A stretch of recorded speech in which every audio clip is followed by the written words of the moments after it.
El Inge pobre viene caminando con su novia, cuando encuentra una lata le saca la parte superior y le pide compromiso. Y ella responde: es lo que valgo para vos, un pedazo mugriento de lata. Y se va. Y él piensa: no, pero no tengo un peso partido a la mitad, así que voy a demostrar mi amor de otra manera. Y empieza a hacer un arreglo para su amada.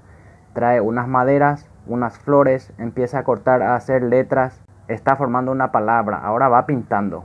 Pintó todo, formó la palabra love, del inglés, que significa, no sé por qué no hablo inglés, pero me imagino que será algo como que a ese pan le falta esta salchicha.